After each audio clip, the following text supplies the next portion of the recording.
So I saw a video, and this woman said she didn't need the government's help at all.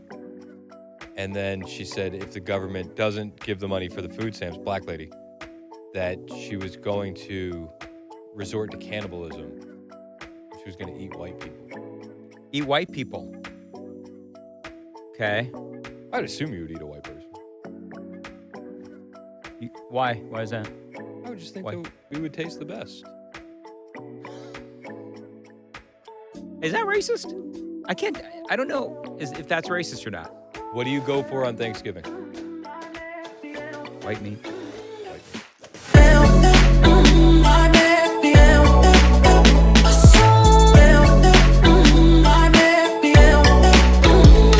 Welcome into another installment of Mostly Peaceful with Dan and Chris. My name is Chris Hand. Hey, how are you?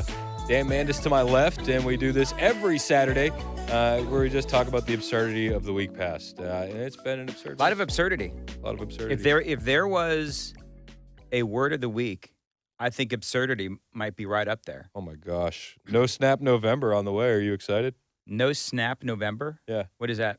Well, you know, they do No Shave November. Yeah? I think they do that for ball cancer. But they... Ball cancer? Yeah. Do you mean like testicular cancer? Yeah. Okay. My brother-in-law had it. Ball cancer? Yeah. Okay. Is he okay? Yeah, he's fine. Okay. But I swear it's because, so at his house... Now, when he called you and told you that he had testicular cancer, did he say, I've got ball cancer? No, but that was what I thought. And we just... I've never... Just so it's been years since he had it. He had a microwave, right? And the microwave was underneath the cabinets. Yeah. So, like, you know where your countertop is? Yeah. The microwave was stashed down low. So I am convinced that the placement of the microwave nuked his nuts. There's nothing worse than nuked nuts. Nothing worse. So when he called and told you that he had testicular cancer, did he call it ball cancer? Do you ask him, hey, how's... I felt like it rolls off the tongue a little bit more. Does it? I've never heard ball cancer before in my life until now. You knew what I was talking about. You know what? Coming from you, I absolutely did, actually. He's fine. He's fine. It's fine. Okay, good. You can joke about it now. Yes, he's fine. Does he still have two? I don't think so. Why'd you ask him? A little too personal. Mason, let's call him. Let's call Chris's brother. How many balls you got? My God, I can't believe we... So they do No Shave November. Yeah. For testicular cancer. Okay. But this month, it's going to be overtaken by No Snap November. What is No Snap? Well, all the EBT money and the SNAP benefits are running out. Oh. So it's No Snap November. Is that what we're doing? Okay, No Snap November. Yes. Wow. So I've been stuck on this topic. Chris and I are both talk show hosts, radio talk show hosts. We do podcasts too. So here's my official talk show host opinion on this. I think there's plenty of people out there that are on Snap that actually need it. They're down on their luck. The people that are on TikTok that are bragging about, hey, look how much I got in my shopping cart. I got all this on my EBT card. Oh, yeah. And they're bragging about it. And they just so happen to be 300 pounds. And they just so happen to be 300 pounds. Yeah. And it's like, okay, so that gives the rest of the people who truly need the benefits a really bad name. Yes. And it's so tough to not paint with a broad brush because the people that do really need it, they're not out there making these videos. No. They're not saying, screw you, I'm going to go into the store and steal and I dare you to try and stop me. Yeah. Right? They're just like, they're going to be in line at the food bank. Yes. Yeah, they're going to be, and they're not proud of living off the government. But isn't it so weird? Like, even when I was growing up in the 90s, there was a negative connotation to being on any of these programs. When I grew up in the 80s, in the 70s, you never bragged. And in fact, people would be ashamed. And, you would see people, they've got, it used to be, I guess. Paper. Paper, like actual. Stamps. Yeah, actual stamps. And people would be sort of embarrassed and ashamed. I never in a million years did I think that in 2025, you would have all of these obese people parading around their 2 baskets full of food Yep. from their EBT cards. It's disgusting. It's wild. And I think that there's another level of anger from a lot of these people, especially in the inner cities, because they'll go get their 2 baskets of groceries, right? And they're loaded up for the month. They got $3,000 left on that EBT card, and then they go down to the street and then they sell it. Mm-hmm. And I talked about this on my show on Thursday. When I was a kid in Richmond, I'm 21, 22. We lived in Churchill in Richmond, and we would go down to the convenience store. We used to call the place Hamburger because there was a hamburger painted on the side of it, so it was Hamburger. We'd go over to Hamburger, and we'd be walking in, and there'd be people up front who would say, "Hey, man, what are you getting?" And I'd be like, "I don't know. I'm just going to get, X, Y, and Z." "All right, perfect. Here, you give me $5, you can spend 10 on my card." Oh my gosh. It would happen every time we went down there. And at 21 and 22, I didn't think anything of it other than, heck, I'm getting a deal. Yeah. Without thinking about the repercussions of what we're doing. But that is so widespread. Yeah. And nobody wants to talk about it. Oh, I'll talk about it. I would like to see a government agency. I would approve of a new government agency just to hunt down those slobs on TikTok and figure out who the hell they are and cut their benefits. Because, and here's the other thing. We could call it, gosh, the government office of slob hunters. See, that's good. That's good. And here's the thing, is that if they're so proud of it, then they should be easy to find. And they're making it easy to find. And so you see these people with all of this crap in their basket. And then you think these are the same people that are like, "Oh my gosh, it's October 30th. It's October 31st. What about my SNAP benefits?" It's like, girlfriend, did you see your 2 baskets last month?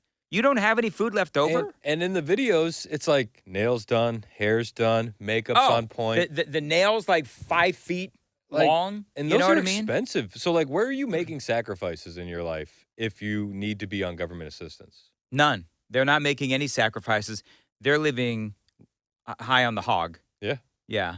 And by living like pigs. 100%. And listen, I know that some of this stuff sounds harsh. We're not talking about everybody, but I'm talking about the ones that are on YouTube or TikTok or Instagram or whatever, and they're flaunting their fancy nails and their. And it does seem like when you start going down that road, it seems like we're painting with a broad brush. But it's important to point out the people that do actually need it, that are going about it the right way, trying to get off of it, they're not posting videos like this. I talked to a guy from one of the food banks, and we had him on the air, and he said, "Yeah, the people that actually come in are truly needy.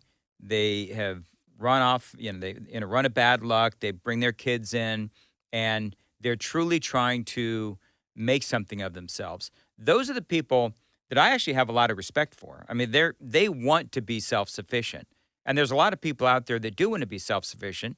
And again, then you have the EBT celebrators. Yep. And I think, again, I think that we need to hunt those people down. And 100%. anybody who doesn't, I think, if you ask anybody within the government, they know that there's waste, fraud, and abuse within the SNAP program. Both sides know that. The Democrats would never admit it, but they know just as well as anybody else. There's only one side that wants to fix it. Yes. That's the thing. There's only one side that wants to fix it. And the Democrats are going to yell, and they're going to try and use this to leverage. Chuck Schumer said the president is weaponizing hunger. It's like, Hakeem Jeffrey said the same thing. That's the new phrase that pays, right? Yep. Weaponizing hunger. What does that even mean? Like, first of all, they are the ones that shut down the government. Hakeem Jeffries, and especially Chuck Schumer, he is the one that is literally shutting down the government. So for them to try to blame the Republicans for weaponized hunger, they are the ones that have said, well, we've got all this leverage against Donald Trump now. Yes. So their messaging is just off. It's like, who's trying to weaponize hunger? They're trying to leverage hunger. Exactly. And then you see polls, 70% of Americans think Democrats are out of touch. It's like, oh my gosh. No kidding. Chuck Schumer the other day was like, Donald Trump is busy dancing on the tarmac of Malaysia. He's like, and the government shut down. He should be here. It's like, well, first of all, You don't need Donald Trump to reopen the government. You need Democrats to vote for it. Yeah, that it's very easy. Second of all, on the Asia trip, $2 trillion in investments coming. Yes. $2 trillion. So to diminish the work that he's doing on these trips, the work that the Democrats had 4 years to do and couldn't get done, and then say all he's doing is out there dancing. Yeah. It's like, no wonder 70% of Americans think you're out of touch, because we're not listening to your news sources anymore. We're seeing the information firsthand ourselves. Yep. We can vet it. We can watch it in real time. Yep. And it's like, it's just wild to me on so many levels. You know what the worst thing? Well, first of all, hey, Chuck, if you'd like to compare who had the better week, we could do that all day long. Donald Trump had a really good week. And and the Democrats have had a bad week. And I think even the Republicans in Congress had a good week, in the sense that Mike Johnson, John Thune, they're both out there, and they are for once, Chris, the Republicans are messaging appropriately. Yeah. Everywhere you look, Mike Johnson is out there pounding the talking points and pounding the talking points, because I think that as a conservative, I think that we should have some righteous indignation here. Yes. They are the ones that shut down the government. They can try to blame conservatives all day long, but it's a bunch of BS. And even CNN is reporting that the Republicans right now look a hell of a lot better to America than the Democrats. Yeah. And to your point, I talked about Thune earlier today. You said righteous indignation. I like that, because I used righteous anger today. Because you had a senator from New Mexico, Senator Lujan, I believe it was. He said he tried to put up a bill just to fund SNAP. Mm-hmm. That's it. That's all he wanted to do on Wednesday. And John Thune was like, get out of here. And he got pissed. And I like to see it, because I don't think anybody in the MAGA movement is entirely sold on John Thune. I think you're right. As the Senate Majority Leader. Yep.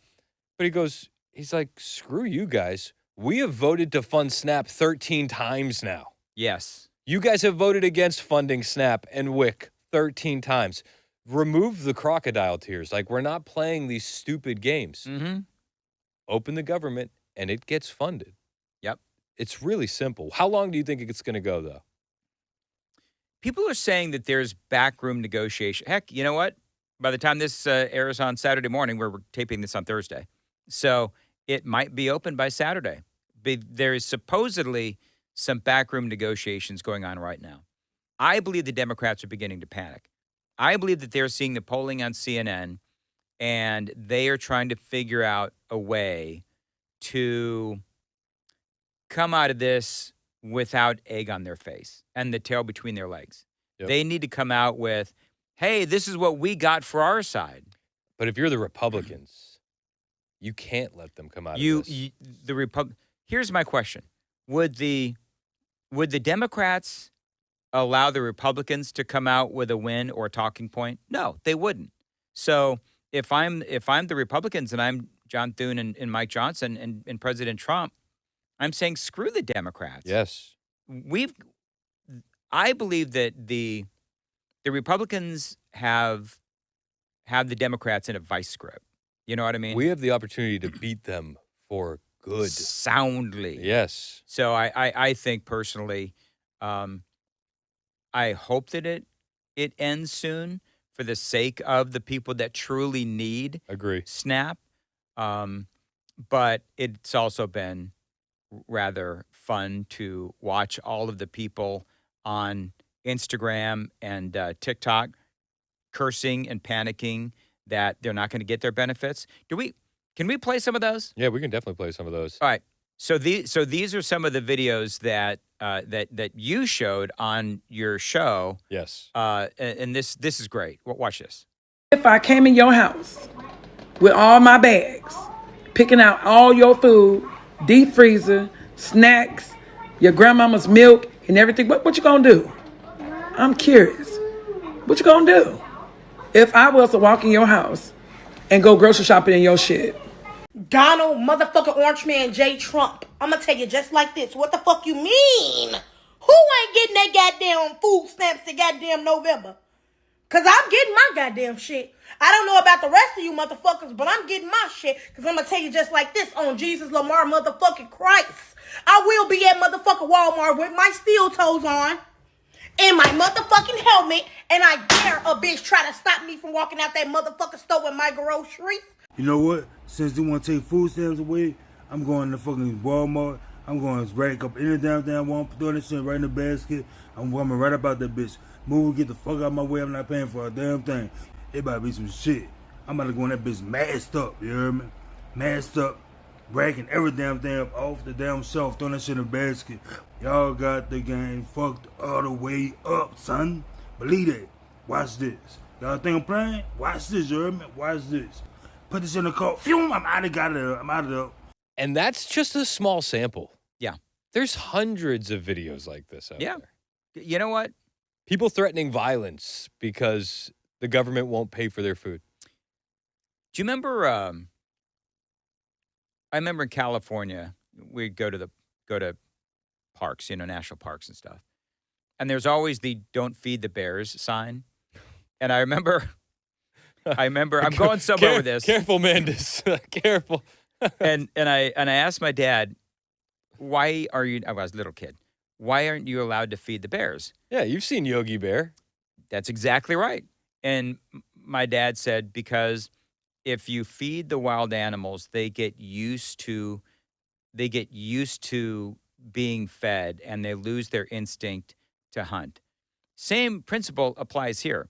If you just take care of people, and it's like generationally, then they lose their, if they even had it, but they lose their desire to become productive members of society. You just wait around for, the next load onto your card. And you're also training the generation coming up after these people to do the exact same thing. Well, that's what I mean, generational. It's like, if that's all you know, and you don't know that there is a better life out there, one of the things that I've always said is, how much money could you be making if your ass was out there actually working, as opposed to, just sitting around waiting for your EBT card to load up again?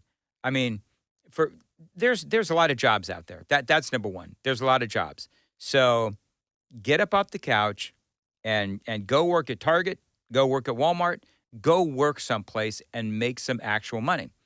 The more we give these folks, the more they're just satisfied to stay home. Yeah. And that's the other thing that drives me crazy about the Democrats and the minimum wage, where they always want to see the minimum wage hiked. Okay, so what you're saying, I would say to those people, is that you are happy with just making $20 an hour, as opposed to going out, getting a really good job and making $40, $50 an hour, whatever it is. So if you're satisfied with whatever the minimum wage is, that's a you problem. Yeah. And that's a Democrat problem. So, but I think that the longer that the federal government and SNAP and the EBT cards, the longer we continue to do that, the more these folks they become dependent on it, and they lose that drive to become productive members of society. And it's like, for a lot of these individuals too, it's like, how much suffering are you willing to do to win? Yeah. Like, are you willing to spend the money on schooling or training or something like that, and have those nights where you don't have much, or those weeks where it's like you're struggling to get to the next paycheck, because we've all had them, and know that on the other side of that suffering is going to be success.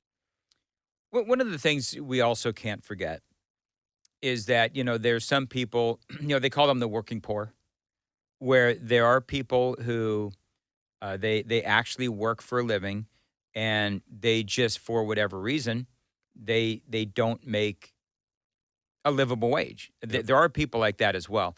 At least they're out there working, as opposed to supplement their income, as opposed to staying at home and getting whatever the full SNAP benefit is, So you got to give those people at least some props. There's plenty of opportunity, especially here in the state of Tennessee, where they can go to a trade school. They can learn how to be a plumber, an electrician. What do we see just like a week and a half, 2 weeks ago? Home Depot I love what Home Depot's They're giving doing. free trade classes to anybody that wants to get into the field. Isn't that They'll crazy? start teaching you how to be an electrician. They'll start That is, teaching you. yeah. I mean, that's what people need to do. But those opportunities are there. You They're just all have to over the go place. take them. Mm-hmm. Mm-hmm. Well, yeah, and like again in Tennessee, you can go to trade school for free.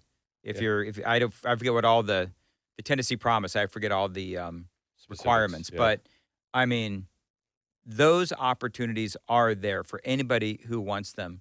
And for me, when you see people that are on SNAP, on the EBT cards and all that, I just think, and I do understand that there's a lot of people who truly cannot work and all that stuff.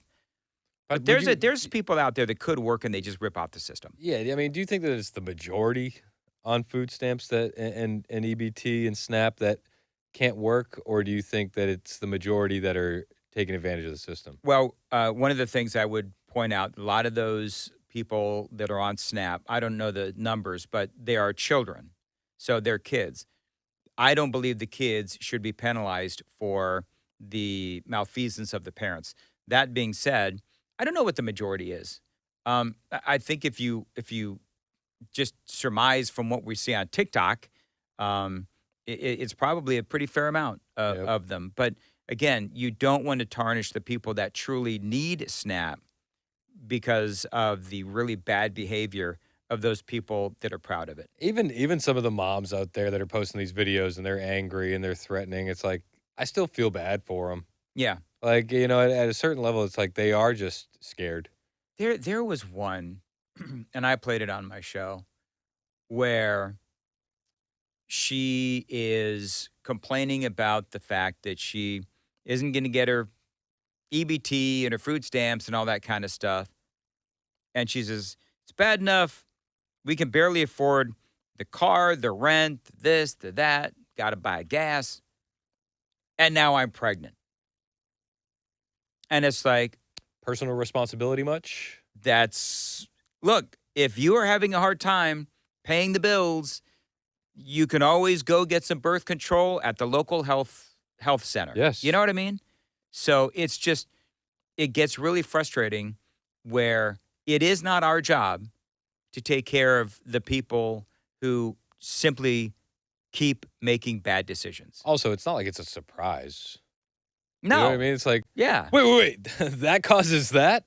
No, you don't say. It's just, Yeah. I have a hard time feeling bad. The problem we have here in America is that there is a lot of people who, and you use those two words, personal responsibility. Yep. They just don't have it. It was like Charlie Kirk said, the 3 ways to make sure that you pull yourself out of poverty. It's graduate high school, don't have a baby out of wedlock, and get married young. Yeah. And if you do those 3 things, like It's actually pretty simple if you think about it. you're never going to be living in poverty in this country. And even if you are in poverty in this country, you're a million times better off than you are in some of the countries elsewhere. Yep.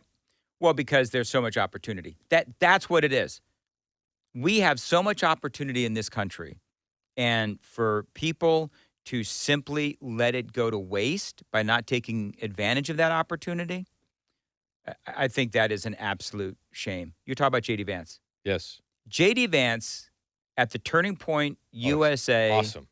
He was incredible. And one of the things that I really like about JD Vance, because, this week there's a controversy about Steve Bannon said that they're working on a way to get Donald Trump to be able to run for a 3rd term. Yep.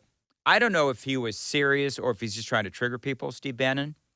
Trump came out and he said, I'm not allowed to do it, and, whatever. So Trump I think we do a little bit of trolling. We like to do a little trolling. Or Trump is sort of like letting other people float the balloon out there to see what their reaction is. But here's the thing, is that as much as I like Donald Trump, I think that by the time he's done with this particular term, I think we're already waiting for JD Vance. Yep. And again, I love Trump, and the man has sacrificed a lot. I'm really ready for JD Vance. He is such a master communicator. Yep. People are already calling him 48, as a matter of fact. She was getting standing ovations and cheers as people chanted 48. One of my things, though, that I loved was that none of the questions clearly were pre-vetted. So You know? we'll set the table. So So- this was like a Charlie Kirk type event. Yeah, so it's a turning point event. They do them everywhere. Erica Kirk spoke, and she did a fantastic job. JD Vance absolutely stole the show. Like, just no getting around it. But he stole the show because he wasn't afraid to answer tough questions. And there were questions where, like, there were things being alluded to, but instead of him dancing around, he ran right towards it. The one we're going to play, I want to start with, is Palantir. So there's all this controversy about JD Vance because of Peter Thiel, who runs Palantir, funding some of his early campaigns, funding his Senate races, and things of that nature, and that he's going to turn a blind eye to the dystopian AI nightmare of Palantir. So this kid gets up there and he brings it up. He doesn't mention Peter Thiel. He doesn't mention any of that. But, like, you know what he was getting at. And JD listens to the question, and then he runs full speed at the Peter Thiel accusation. And I just thought it was brilliant. I have a question. Do you condone large private corporations such as Palantir hoarding data caches on U.S. citizens? No, I don't condone it. And here's the thing. So I get asked about Palantir a lot because there's this internet meme out there that somehow I am super in bed with Palantir. And here's the thing that I'd say about this. Palantir is a private company. They sometimes do a useful service, and sometimes they're going to do things that we don't like. You should be demanding that your representatives do two things when it comes to Palantir or when it comes to any other technology company. Number one, protecting your data.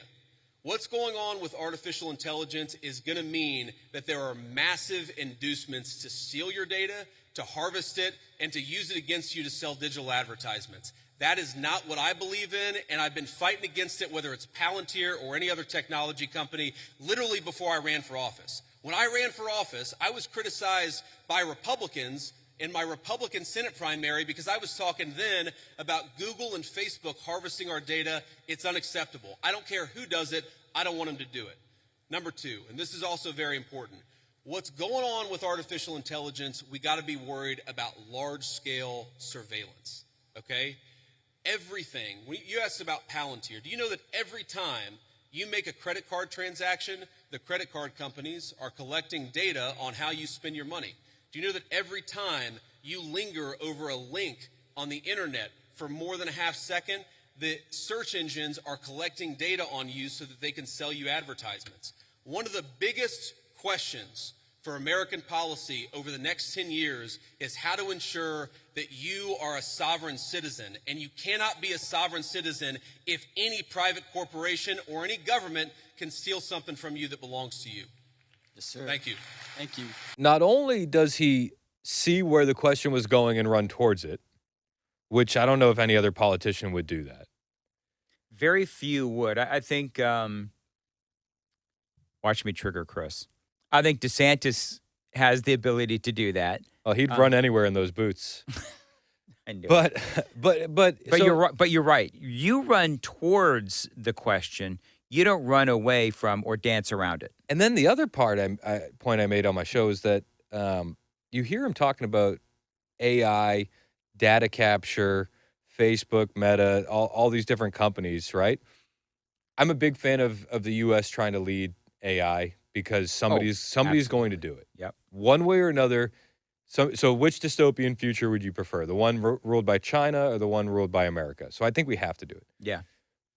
But when you listen to him talk about these tech companies, I made the point today, like, I like Chuck Grassley. Could you imagine Chuck Grassley talking to you about hovering over a link for too long in a data company figuring out your buying patterns because of it? No. Chuck Grassley probably has people turn on his computer for him if he actually uses a computer. But this is my issue. Yeah. In 2025, the playing field has changed so much that we need someone who intuitively understands where we're going in the tech world. And JD Vance is that guy. He's that guy. And again, this is nothing against Donald Trump, but, and I've said this before, verbally, he drives me nuts. Yeah. Because... And you're not alone in feeling that way. Well, I've spent how many years now cutting up his audio for my radio show? 10. I mean, good Lord, man. And I kid you not, Donald Trump has given like 20-minute interviews And in that 20 minutes, I've been able to recover 4 minutes of actual content. And the 16 minutes was either a repeat of the same talking points or just, it's like nothing you've ever seen before. It's the greatest ever. You know what I mean? And so I think that it's for the good of the Republican Party to be able to have somebody like a JD Vance who has that ability following Donald Trump, who we all love, but to have somebody who can take that message and run with it. Yep. And I think that, if I was ever to criticize Trump on something, that would be it. He's not a great message giver. Right. But he's a phenomenal president. Yep. And he's really good at what he does because he is absolutely fearless. Donald Trump doesn't have to be a great message giver, if you will.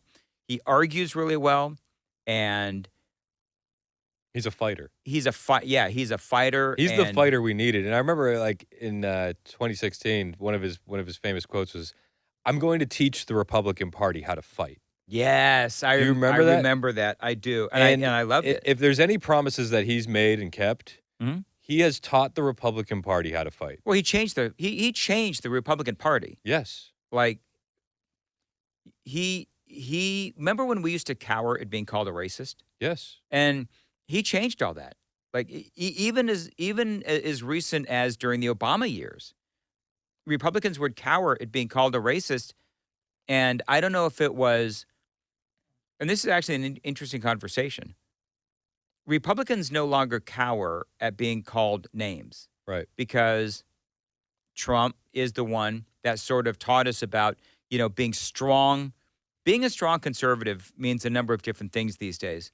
Being strong in your principles, but also having the testicular fortitude to fight and to fight hard. And if they're going to call us names, you know what? Then we're going to call you names right back. And we're going to get down into the mud. I remember when you'd have some conservatives and they would say things like, oh, we're not going to go down into the mud, with the Democrats. Abso-frickin-lutely get down in the mud. You get down into the mud, then you take their face and you shove it in there. That's what you're supposed to do. Yep. Because that's what politics is today. It's like with a puppy, right? You got to put their nose in the pee. That way That's that way they exactly don't right. pee there again. Yeah. But JD, he knows how to fight. Yeah. He doesn't back down. But he beat you with ideas. Yeah, and I was just so impressed with him at this Turning Point event. The one of the biggest criticisms of Donald Trump from farther right than us voices is that he's controlled by Israel. And this is a topic that has been on the internet, it's in the underbelly of the internet, but popular forums. It's been a topic for a long time. But they say that about all Republicans that are pro-Israel. True. But when JD was asked the question by a young kid, it was a great question too, by the way. It's a fair question. Is Donald Trump controlled by Israel? And he brings up Miriam Adelson, who at the Peace Summit, he said, I don't know who she loves more, America or Israel. Who is it? And she doesn't say anything. He goes, I think that means Israel. The Adelsons they funded Trump. Mm-hmm. They funded Trump. Mm-hmm. It's a fair criticism. So this kid comes up, and I think it's a great question, but JD Vance doesn't do what the classic neocon tactic is of saying, oh, what do you mean? You're an anti-Semite. We love Jews. Da, da, da, da. He says, oh, I hear what you're saying. And I know Miriam Adelson, and she's great, but she can be pro-Israel and not control what the president does, even though she's a donor to his campaign. Let's run that clip, because the way he diffuses this question is a masterclass in not running away from tough questions, but also bringing facts to the argument. Do you think it's a conflict of interest for Miriam Adelson, an Israeli donor, to give millions of dollars to his campaign and then Trump have pro-Israeli policies? Well, if you're asking, do I think the President of the United States has a conflict of interest? No, I do not, because I know how the President of the United States makes his decisions, and I see it behind the scenes. Now, as the President himself has said, Miriam Adelson, who, by the way, I know, and I have a very good relationship with her, she is very clear about the fact. She doesn't hide the fact that she really loves Israel, and that is part of what motivates her political giving. That is a reality. At the same time, the President of the United States is America first through and through. And let me give you just a couple of examples of this. Number one, we have heard from some pro-Israel voices, some people who really love the state of Israel, that they don't want us to have a relationship with certain Middle Eastern countries. Well, the president, his attitude is we need to build relationships with any country where we have shared interests, and he's going to do it if it's in the interest of the American people, and he's done exactly that. Number two, there were people, and I remember this criticism of the President of the United States. I just raised it in the context of a conversation that I had with Charlie. I remember when people said that the President of the United States was going to get us into a multi-100,000 troop regime change war for Israel. This was 4 months ago. This was 6 months ago. Now, the people who accused the President of the United States of wanting to get us into a regime change war for Israel, I wonder if they stepped back and said, you know what, we were wrong about that. Because the President of the United States did not want to get us into a regime change war for any other country. He wanted to knock out a nuclear facility and get everybody back home, and that's exactly what he did.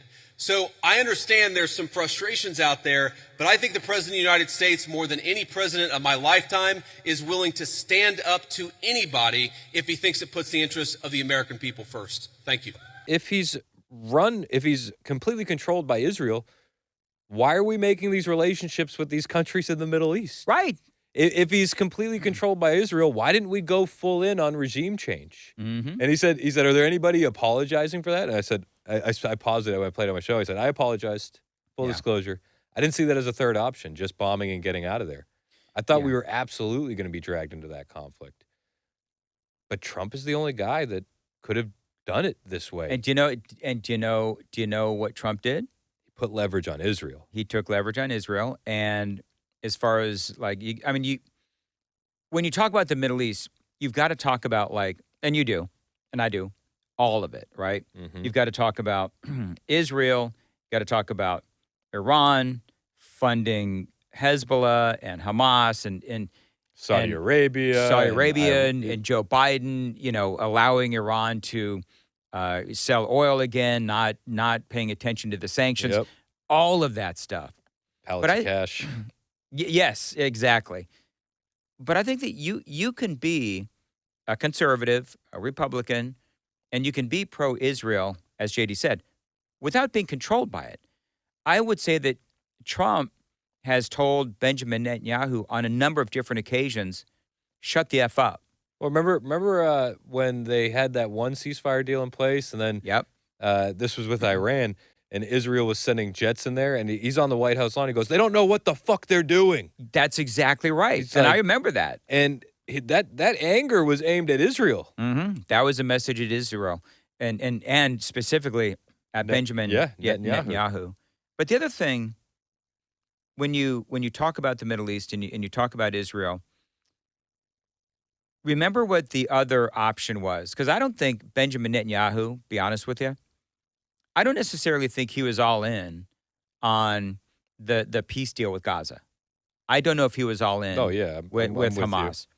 So I think that Trump basically told Netanyahu,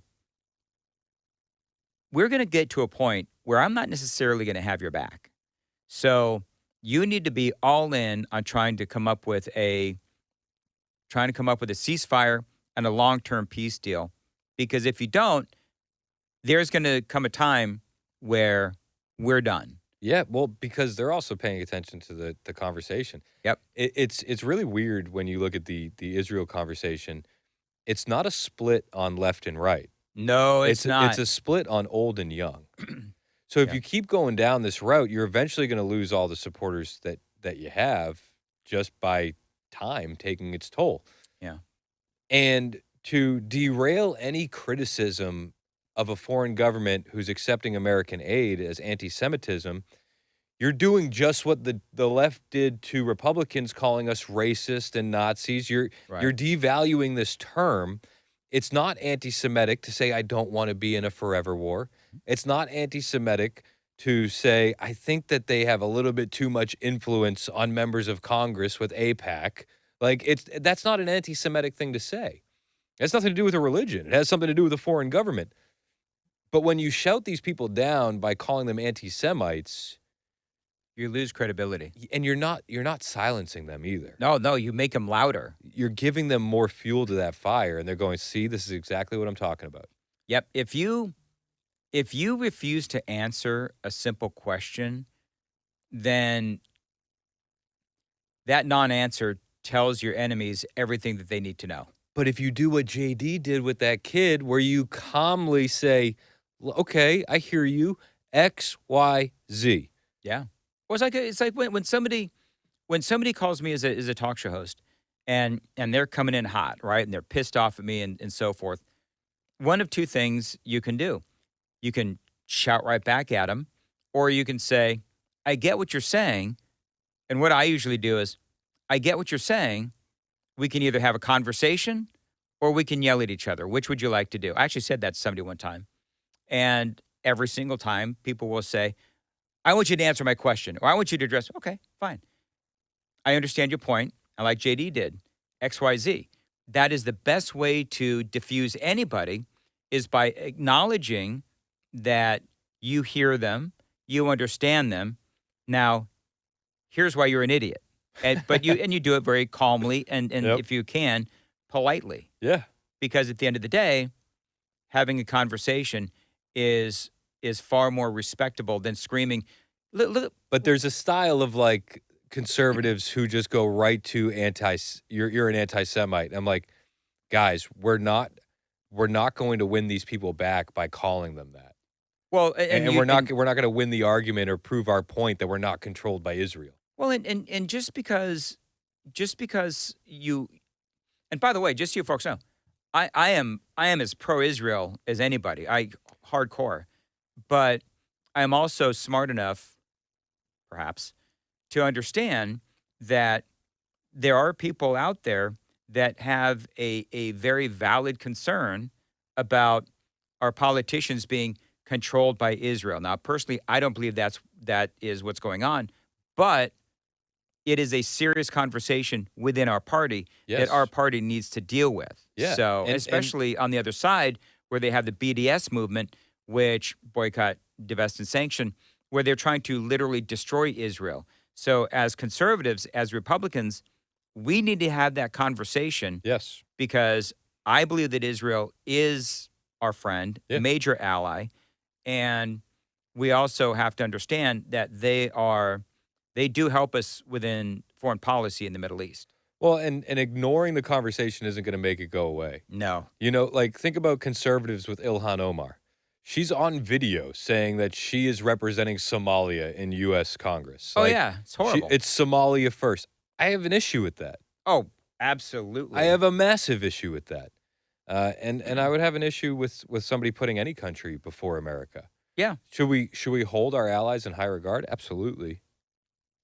But it's America first at the end of the day. Oh, We absolutely. got to put our oxygen mask on first.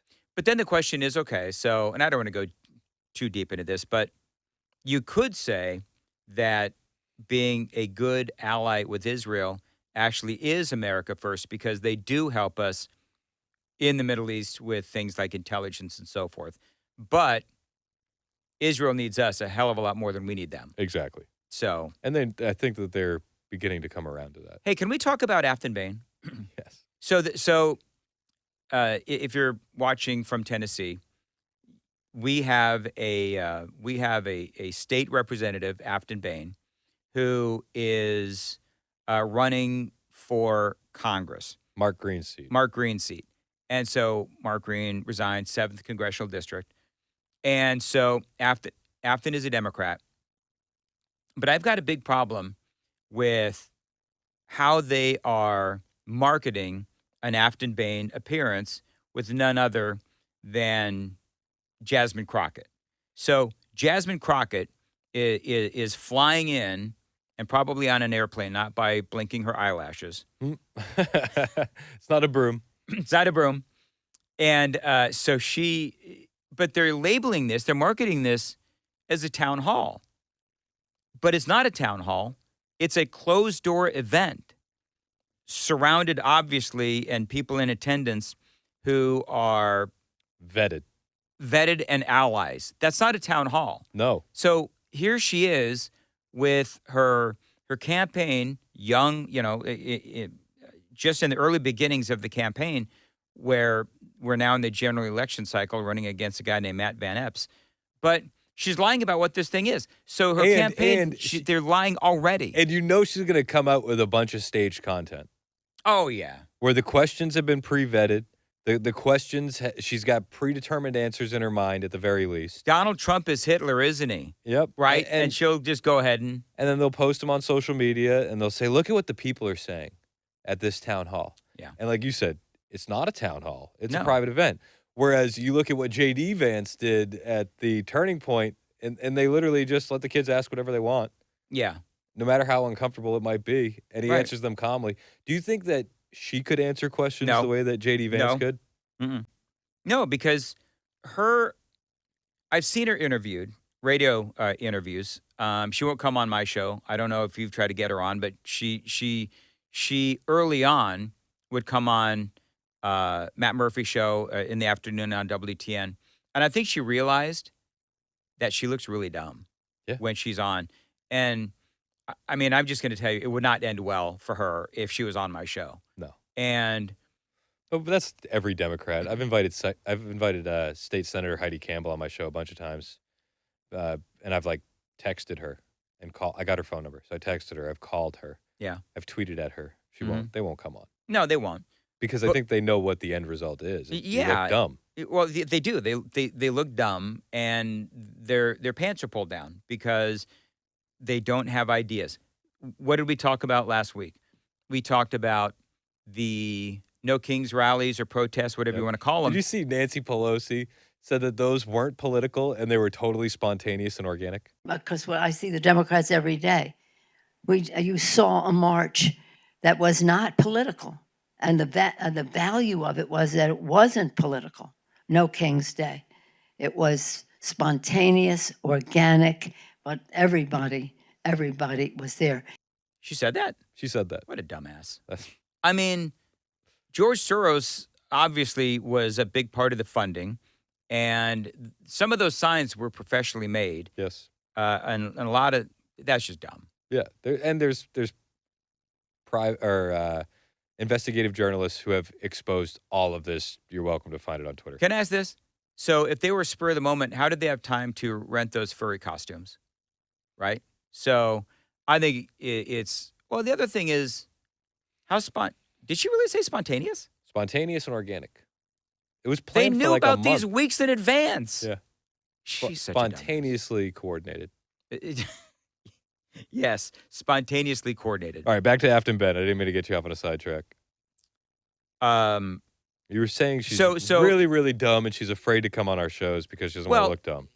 So when she was on WTN before, basically Murphy got her to admit that she's, I think a communist. I think a communist or a socialist, but she says it with pride. That's the thing. Like, she doesn't even realize that it's bad to be a socialist or a communist.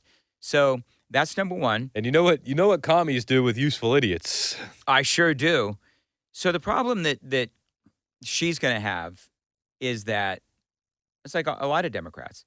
They don't win in the arena of ideas. They don't.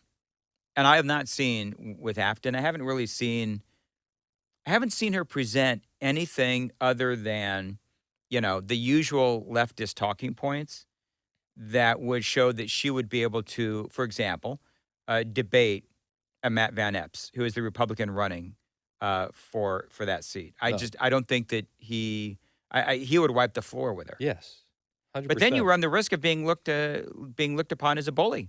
Yep. So is there a win? Is it a no-win scenario for Afton, or is it a no-win scenario for Van Epps? Well, can we be honest? I don't think that there's a lot of people out there who are undecided. Gee, I don't know if I'm going to vote for Afton Bain or Matt Van Epps. You know what I mean? There's nobody that's undecided. So what really needs to happen is Republicans need to come out en masse, because for Jasmine Crockett to come to Nashville, I think that tells you that the Democrats believe that they can flip this seat. They think that they can flip this seat. I don't think so, because if you look at Afton Bain barely won the primary, and I don't have the numbers in front of me, but she was about 3 percentage points ahead of the person in second place. So she barely won. And if you add up her opponents and their percentages, collectively, they would have beaten Afton Bain. Matt Van Epps, he had like 51% of the vote. Defeated, I believe, all of his opponents combined. He beat all of them combined. Yeah. That's how popular he was. So here in Tennessee, for the 7th, they really need to make sure, the Republicans need to make sure that they get the vote out, because the Democrats truly feel like this is not a lost cause. Yeah, they feel like they have an opportunity here. Yeah. And they don't, here's the deal. They don't care, Democrats don't care if Afton Bain can defend her arguments or not. Like, for example, she wants ICE, if I remember right, she wants ICE unmasked, doxxed, the whole thing. Yeah, well, she's going out on her personal time and trying to obstruct ICE. Well, she was on, just for you people that don't know, she was on Instagram when ICE was here in Nashville, preening for the camera. How was the preening again? It's just she's doing this. Oh. It was the funniest thing ever. Like, I remember when I had hair and I could do that. But but she was actually on Instagram and streaming where ICE was, and which I thought was violating state law, but apparently not. So I think ridiculous. I think we need to make sure here in Tennessee that we need to get the word out as far as get out there and vote in the 7th, because number one, nothing's a sure thing. Nothing is a sure thing. And don't forget that, there's some cheating that could actually happen as well. It's got to be too big to rig. Too big to rig. That's one of the things I love about Donald Trump is the little sayings, too big to rig. And that's what needs to happen here in Tennessee. So let's keep our fingers crossed. Yeah. Should we try to sneak into that thing? Afton Bain, Jasmine Crockett? They would stop us at the door. See, I get recognized all the time. So that's the problem. Yeah, I probably don't get that anywhere near what you do, because you just have 10 years here in Nashville? Almost 12. But I think that I know that I would probably be recognized, but I would love to see somebody get in there. We should get disguises. Oh my goodness gracious. Remember Matt Walsh? Yes. Going into the that was Am I Racist, right? Am I Racist? Yeah, Matt Walsh, and that'd be us going into an Afton Bain thing. It was so funny. He walked around the Democrat National Convention in that outfit. Did he really? Yeah. That's funny. And nobody noticed. We could get some disguises and go in there. A soy boy disguise. Oh my gosh. What would our disguises be? You know what? I'd probably get real tight pants, knee-high rainbow socks. See, that would be you because you're younger. Me, I could just put on a Jerry Garcia Deadhead kind of outfit. There you go. Like a tie-dye kind of a thing. Yes. Go in there and then just, start throwing down, what do you think, what do you have to say to the family of Laken Riley or Rachel Marin as you were trying to alert everyone to where ICE was? They just started throwing stuff like that. Miss Crockett, do you still believe that the president had a stroke after bringing $2 trillion home from his Asia trip? Oh, my God. Do you still believe, Jasmine Crockett, do you believe that the president had a stroke even after he masterfully bombed the living shit out of Iran and took them completely off the map militarily? I think that would be great. Just a little strizzy. Should we try to do it? Maybe. Should we try to do it? Let us know in the comments. All right, we got to go. Dan Mandis Show on X and Instagram, at Chris Hand on air. Leave a comment about anything we've talked about down below. Hit like, hit share. Please share the show with your friends. We appreciate you, and we'll be back next week.